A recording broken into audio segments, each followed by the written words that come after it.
Shalom. Kembali lagi di ibadah The Chosen Youth kali ini. Kami berharap kita dapat mengikuti ibadah The Chosen Youth kali ini dengan sukacita dimanapun teman-teman berada. Saya percaya bahwa Tuhan tetap menyertai kita semua. Mari kita persiapkan hati kita untuk memuji membelakang nama Tuhan. Kita akan masuk dalam penyembahan kita. Terima kasih Tuhan. Terima kasih Bapa. Ini kami di hadapan-Mu Tuhan. Ampuni setiap dosa dan salah kami Tuhan. Ampuni kami Tuhan. Hancurkan setiap belenggu-belenggu yang mengikat kami Tuhan, yang membuat kami tidak bebas untuk memuji membelakang nama-Mu. Kami bawa hidup kami di hadapan-Mu Tuhan. Terima kasih Bapa. Kami mau menyembah-Mu. Kami mau agungkan Engkau Tuhan.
di pemulihan,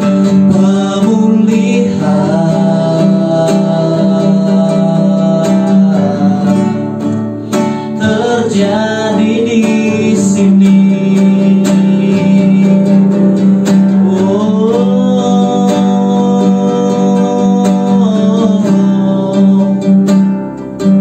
Kami yakin Tuhan, Engkau hadir bagi kami, Yesus.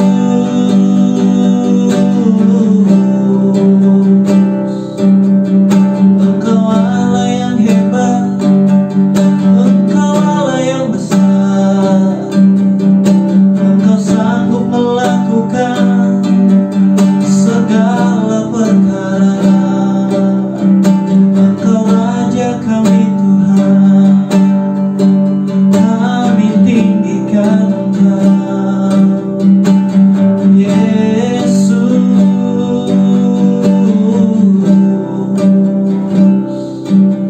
Terima kasih Tuhan, terima kasih Yesus. Tuhan, pakailah setiap kami generasi muda selagi kami masih kuat Tuhan. Ini kami Tuhan, biarkan hidup kami sepenuhnya ke dalam tangan Tuhan.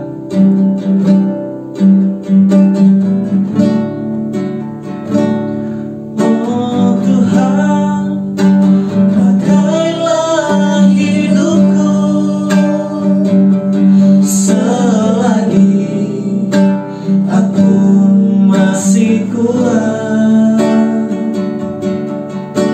Bila saatnya nanti ku tak berdaya lagi, hidup ini sudah jadi berkat.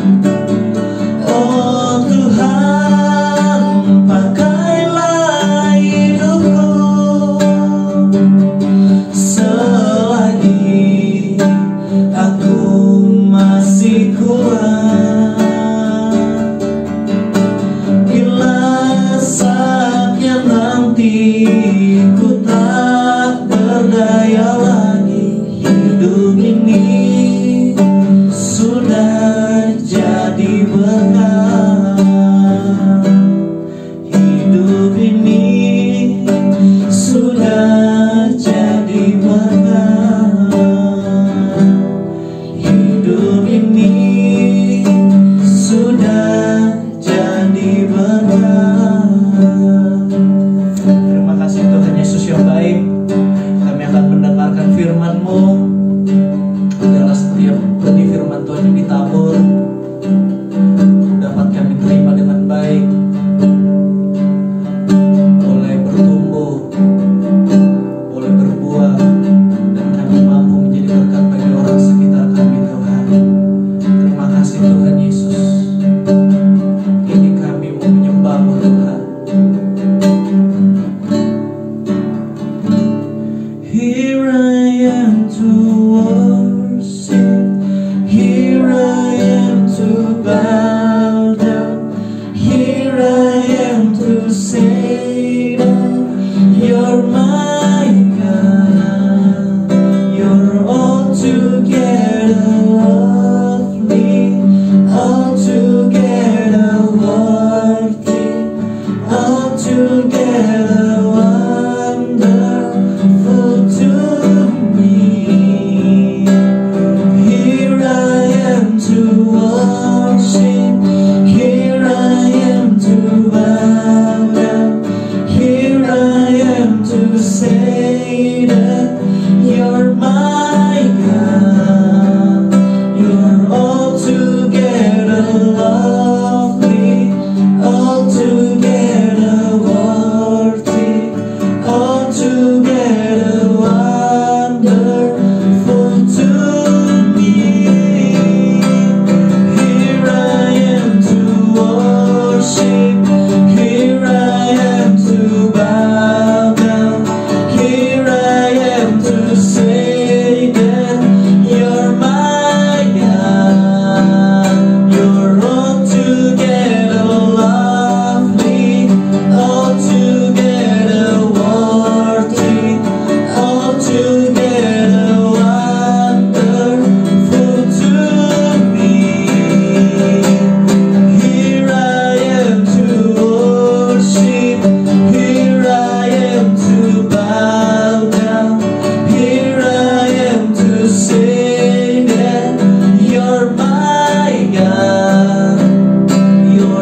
Altogether lovely, altogether worthy, altogether wonderful to me.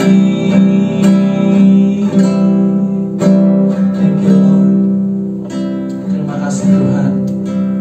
Kami siap mendengarkan firman-Mu.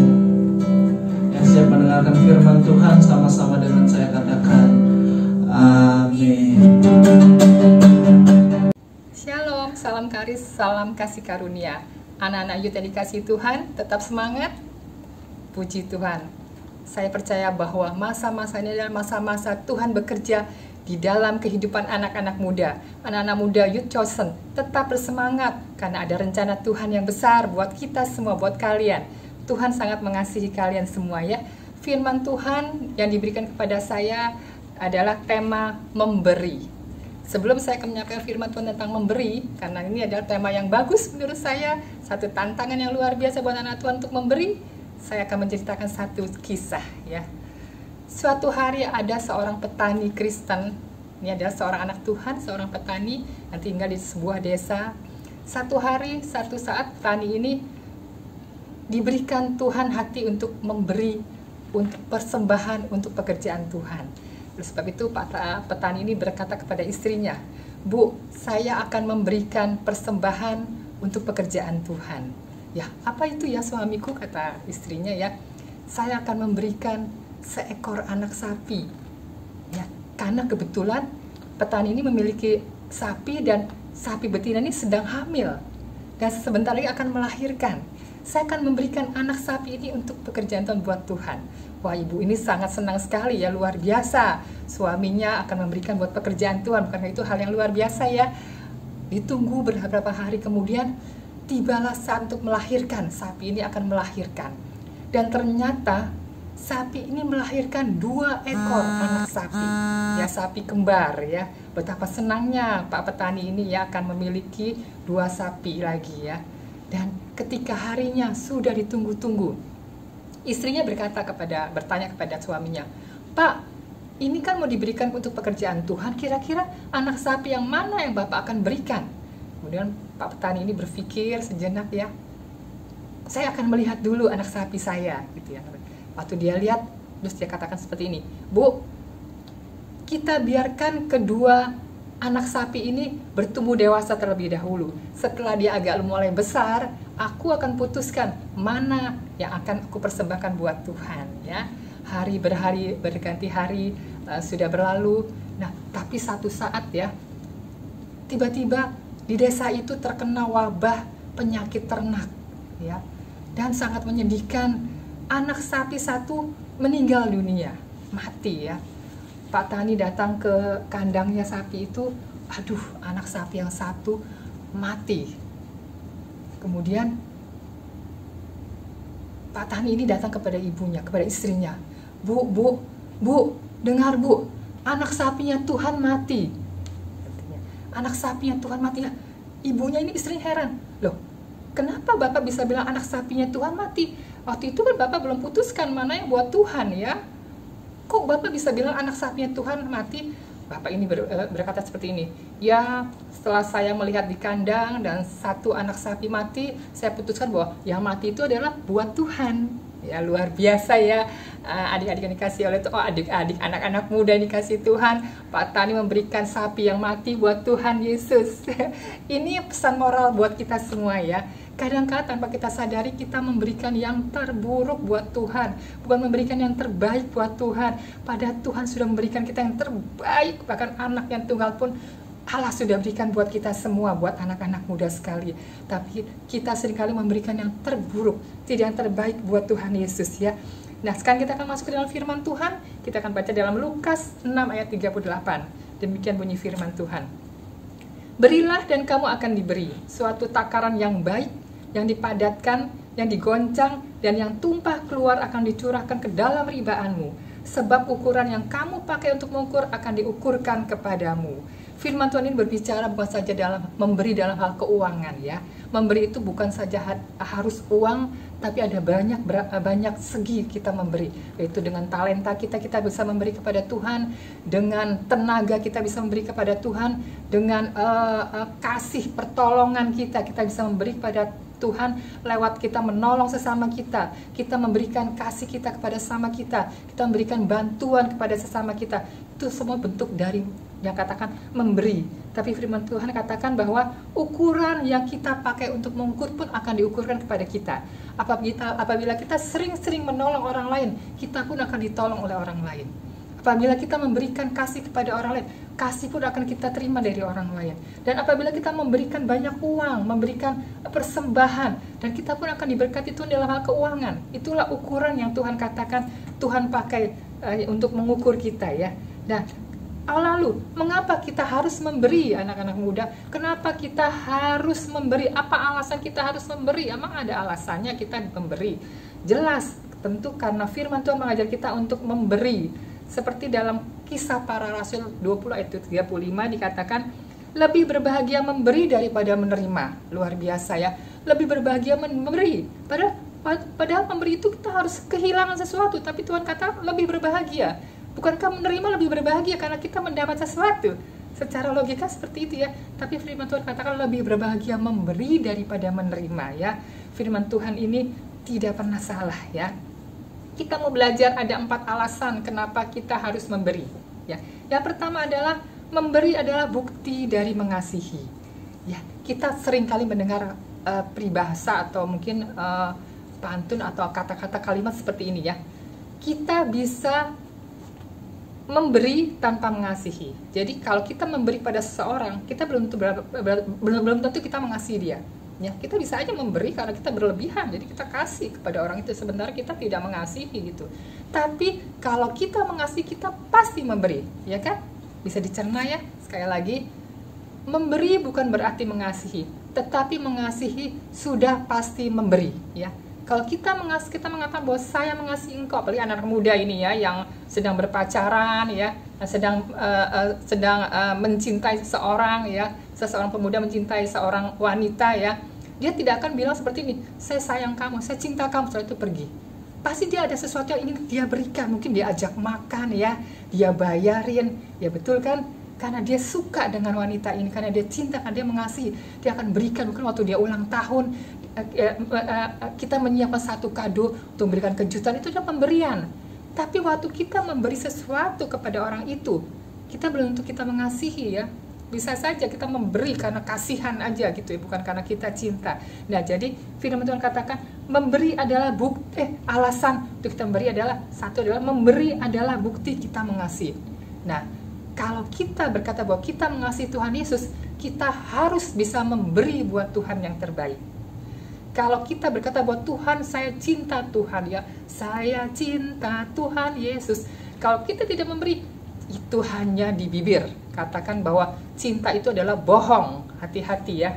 Nah, anak muda, jangan sampai kita mengatakan kita mengasihi Tuhan tapi kita tidak memberi. Berarti Tuhan katakan, kamu hanya memberi, mengasihi saya hanya di bibir saja, tidak di dalam hati, tidak dengan hati.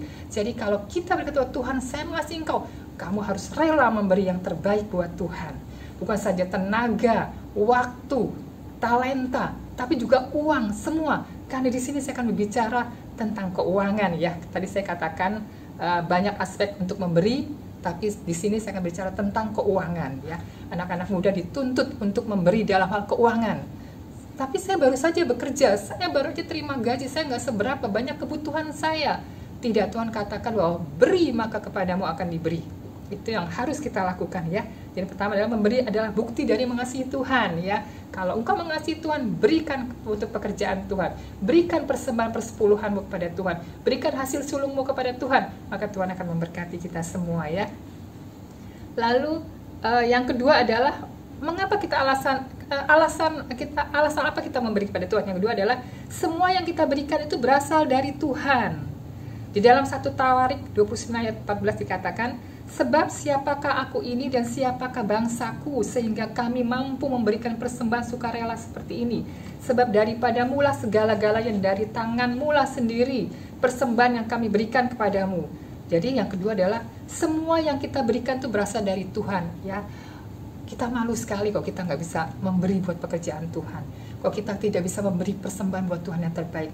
Kok kita tidak mengembalikan perpuluhan dalam milik Tuhan. Kita malu karena dari mana uang yang kita dapatkan? Dari mana uang gaji yang kita dapatkan? Kalau saudara-saudara berkata bahwa saya dapat uang ini dari perusahaan di mana saya bekerja dari pagi hingga malam. Betul sekali. Perusahaan itu adalah perusahaan di mana saya bekerja. Saya dapat uang dari perusahaan saya. Betul sekali. Tapi ingat, dari mana perusahaan itu mendapatkan omset, mendapatkan berkat? Semua berasal dari Tuhan. Tuhan tidak akan memberikan omset yang besar, ya, gaji kepadamu kalau Tuhan tidak memberikan pekerjaan itu buat kamu, buat kalian, ya. Oleh sebab itu, apa yang engkau dapatkan, gajimu, salarymu, persembahanmu itu berasal dari Tuhan. Tuhan bisa saja membuat perusahaan itu bangkrut kalau bukan dari Tuhan. Tapi Tuhan, kalau saat ini perusahaan tempat engkau bekerja tetap eksis berdiri, tetap engkau mendapatkan gaji full, itu semua karena kasih karunia Tuhan. Oleh sebab itu, kita memberi karena kita sadar bahwa apa yang kita miliki itu semuanya berasal dari Tuhan. Kita tidak bisa berkata bahwa saya bekerja keras dari pagi sampai malam sehingga saya berhak menerima hak gaji upah saya. Tidak, tapi kalau Tuhan tidak memberikan, engkau tidak bisa bekerja. Kalau Tuhan tidak memberikan engkau kesehatan, tenaga untuk bekerja, engkau tidak bisa bekerja. Semua berasal daripada Tuhan. Oleh sebab itu, mari kita memberi karena kita tahu Tuhan yang memberi, kita kembalikan kepada Tuhan. Yang ketiga, alasan kita memberi adalah memberi menolong kita untuk belajar merasa cukup.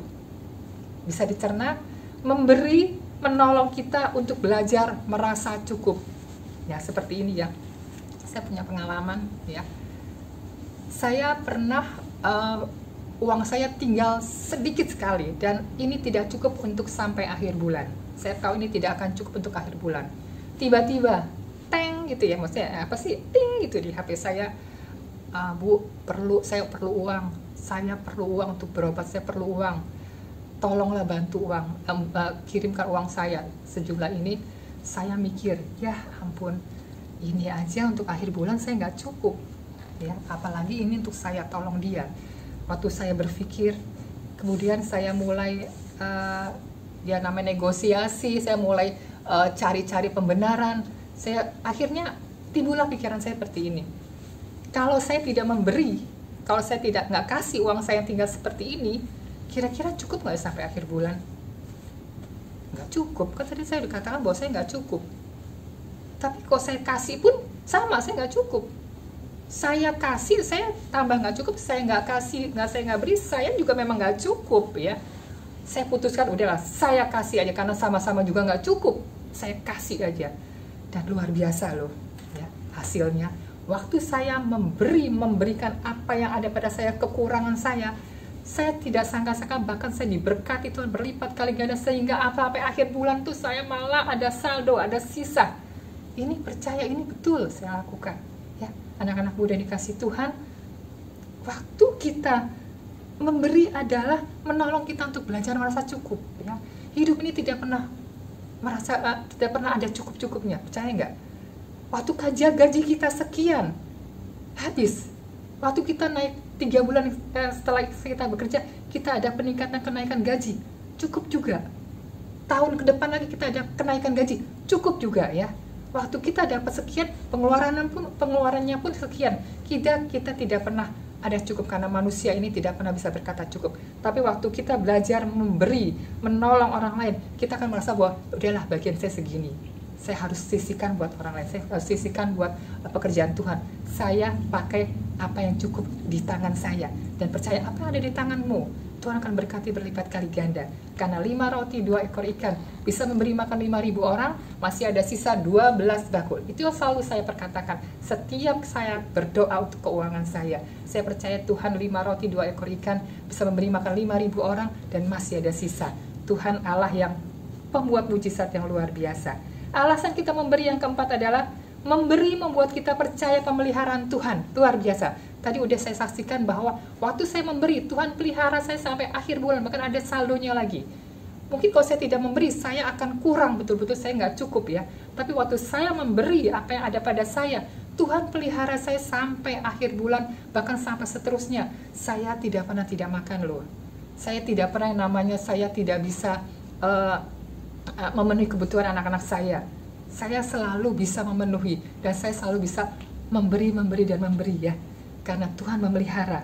Saya belum dikatakan untuk seperti konglomerat berkelimpahan orang kaya ya, tapi di mana saya membutuhkan, Tuhan kasih. Di mana saya perlu, Tuhan kasih, Tuhan berikan. Mujizat yang saya rasakan dari Tuhan itu luar biasa. Jadi memberi membuat kita percaya pemeliharaan Tuhan. Kalau kita tidak memberi, kita tidak percaya. Karena saya seperti tadi ya, buat apa saya memberi? Saya aja kurang ya, berarti saya tidak percaya bahwa Tuhan akan pelihara. Tapi waktu kita berikan, kita percaya bahwa Tuhan akan memelihara kehidupan kita. Amin. Anak-anak muda dikasih Tuhan, youth chosen, belajar memberi, mumpung kalian masih muda ya, masih energik untuk bekerja. Beri sebanyak-banyaknya untuk pekerjaan Tuhan, untuk teman-temanmu yang kesulitan, untuk teman-temanmu mungkin yang untuk bayar kuliah, untuk membantu kontrakan orang tuanya. Bantu sebisa kalian ya, tidak harus besar, tapi seberapa pun yang kalian bisa keluarkan. Bantu pekerjaan Tuhan, bantu youth chosen, bantu hamba-hamba Tuhan. Pasti kita akan diberkati. Tuhan luar biasa. Kau akan dipromosikan dalam pekerjaanmu, dan kau akan diberkati dalam kehidupan masa depanmu. Tuhan akan memberikan kau yang terbaik ya.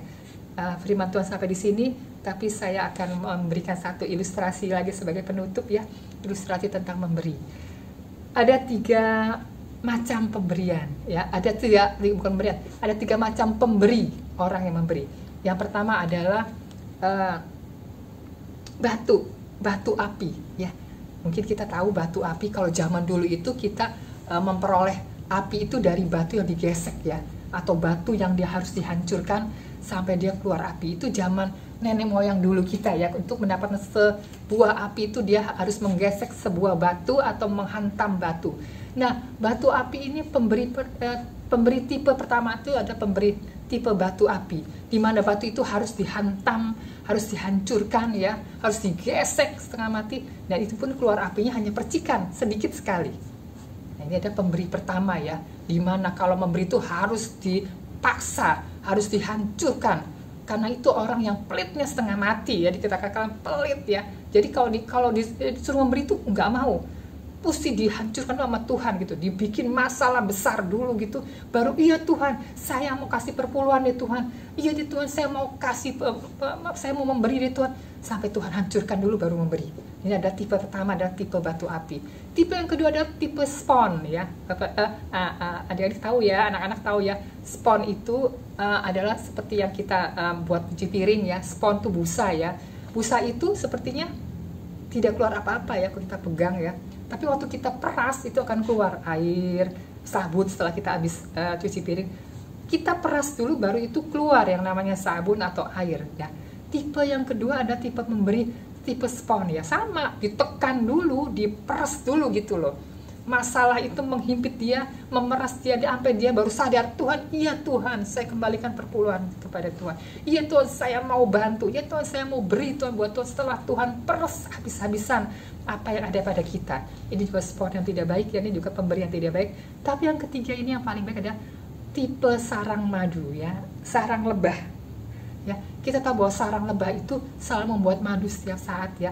Dan waktu sarang itu diambil oleh orang yang ingin menjual madu itu ya, sarang itu madunya diambil, madu itu tidak pernah berhenti loh. Madu itu terus akan dihasilkan. Semakin diambil madunya, semakin lebah ini menghasilkan madu terus. Dan madu itu adalah manis ya. Selain manis juga dia buat obat-obatan yang luar biasa ya. Tipe yang ketiga, tipe sarang madu. Kita semua mau tipe yang ketiga ya. Kita akan menjadi seorang pemberi seperti sarang madu, di mana kita salurkan berkat yang Tuhan berikan, kita dapat lagi. Waktu kita salurkan, kita dapat lagi. Dan waktu kita diminta, saatnya kita memberikan persembahan, kita tidak marah, tapi kita manis seperti madu ya. Wah, ini saatnya saya memberi buat Tuhan ya. Tidak perlu diperas, tidak perlu dihantam, tidak perlu digesek seperti batu api, tapi kita memberi dengan sukacita, dengan hati yang bergembira ya. Anak-anak muda dikasih Tuhan, youth chosen, saya percaya bahwa ini saatnya youth chosen bangkit, diberkati Tuhan yang luar biasa, dan lewat kehidupan kalian, gereja ini akan diberkati. Lewat kehidupan kalian, banyak orang-orang akan diberkati dan mulai memberi untuk pekerjaan Tuhan, mulai memberi, mengembalikan perpuluhanmu untuk pekerjaan Tuhan. Saya percaya berkat-berkat Tuhan akan mengalir dalam kehidupan anak muda dikasih Tuhan. Mari kita akan berdoa bersama-sama. Tuhan Yesus, terima kasih hamba sudah selesai memberitakan firman Tuhan tentang memberi Tuhan. Tuhan, hamba berdoa secara khusus untuk setiap anak-anak muda yang mendengar firman Tuhan.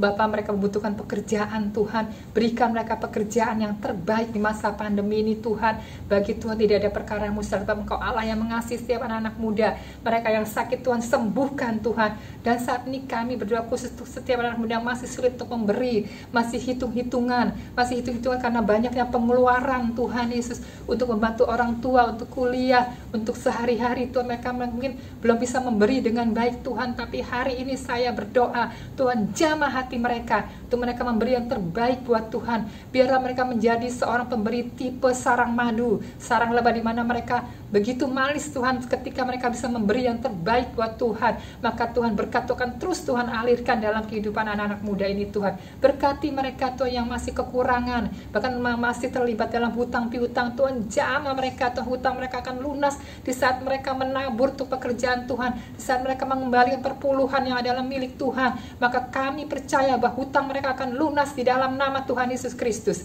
Kami percaya lewat kehidupan anak-anak muda Tuhan, gereja Tuhan ini akan diberkati Tuhan, hamba-hamba Tuhan akan diberkati Tuhan, bahkan bangsa dan negara akan diberkati Tuhan. Terima kasih Tuhan Yesus. Kami memberkati Youth Chosen ke dalam tangan Tuhan, kami serahkan. Youth Chosen ini akan berkembang pesat luar biasa lewat kehidupan anak-anak muda. Youth Chosen